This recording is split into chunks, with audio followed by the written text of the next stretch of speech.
December 24ರಿಂದ Chinnaswamy ಕ್ರೀಡಾಂಗಣದಲ್ಲಿ Vijay Hazare trophy ಇದೆ. Vijay Hazare trophy ಪಂದ್ಯಕ್ಕೆ ಪ್ರೇಕ್ಷಕರಿಗೆ ಅವಕಾಶವನ್ನ ನೀಡ್ತಾರಾ? ವಿಧಾನಸೌಧದಲ್ಲಿ ಡಾಕ್ಟರ್ ಜಿ ಪರಮೇಶ್ವರ್ ನೇತೃತ್ವದಲ್ಲಿ ಮಹತ್ವದ ಸಭೆ ನಡೆದಿದೆ. ಡಾಕ್ಟರ್ ಪರಮೇಶ್ವರ್ ಸಭೆಯಲ್ಲಿ ವರದಿ ನೀಡೋದಕ್ಕೆ ಪ್ರತ್ಯೇಕ ಸಮಿತಿ ರಚನೆ ಆಗಿದೆ. ಪ್ರೇಕ್ಷಕರಿಲ್ಲದೆ ಮ್ಯಾಚ್ ನಡೆಸಬಹುದಾ? ಪ್ರೇಕ್ಷಕರಿಗೆ ಅವಕಾಶ ಕೊಡಬೇಕಾ?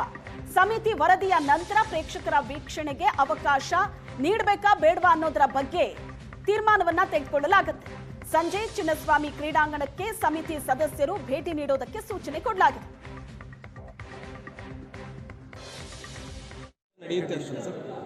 ಅದಾದ್ಮೇಲೆ ನಾವು ಡಿಸಿಷನ್ ತಗೋತೀವಿ ಸರ್. ಬಹುತೇಕ ವಿಜಯ ಹಜಾರೆ ಅವ್ರು ಹೇಳೋವರೆಗೂ ನಾವೇನು ಡಿಸಿಷನ್ ತಗೊಳ್ಳೋದು. ನಮ್ಮ ಕಮಿಟಿ ಏನು ಮಾಡಿದ್ದೀನಲ್ಲ ಆ ಕಮಿಟಿ ಏನು ನಮಗೆ ತಿಳಿಸ್ತಾರೆ ಅದರ ಮೇಲೆ ನಾವು ಡಿಸಿಷನ್ ತಗೋತೀವಿ. ನಡೆಯುತ್ತೆ ಸರ್. ಅದಾದ್ಮೇಲೆ ನಾವು ಡಿಸಿಷನ್ ತಗೋತೀವಿ ಸರ್. ಬಹುತೇಕ ವಿಜಯ ಹಜಾರೆ ಅವ್ರು ಹೇಳೋವರೆಗೂ ಪಂದ್ಯಕ್ಕೆ ಪ್ರೇಕ್ಷಕರಿಗೆ ಅವಕಾಶವನ್ನ ನೀಡ್ತಾರಾ? ವಿಧಾನಸೌಧದಲ್ಲಿ ಡಾಕ್ಟರ್ ಜಿ ಪರಮೇಶ್ವರ್ ನೇತೃತ್ವದಲ್ಲಿ ಮಹತ್ವದ ಸಭೆ ನಡೆದಿದೆ.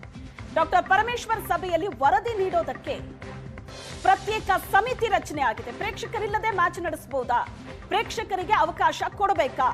ಸಮಿತಿ ವರದಿಯ ನಂತರ ಪ್ರೇಕ್ಷಕರ ವೀಕ್ಷಣೆಗೆ ಅವಕಾಶ ನೀಡಬೇಕಾ ಬೇಡವಾ ಅನ್ನೋದರ ಬಗ್ಗೆ ತೀರ್ಮಾನವನ್ನ ತೆಗೆದುಕೊಳ್ಳಲಾಗುತ್ತೆ.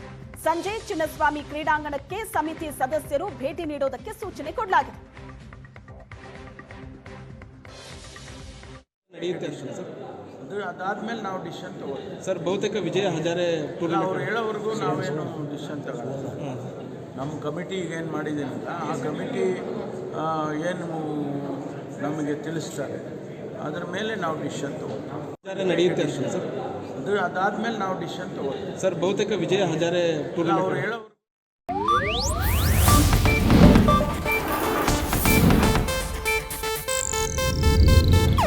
ಇದು ಏಷ್ಯಾನೆಟ್ ನ್ಯೂಸ್ ನೆಟ್ವರ್ಕ್ ಪ್ರಸ್ತುತಿ.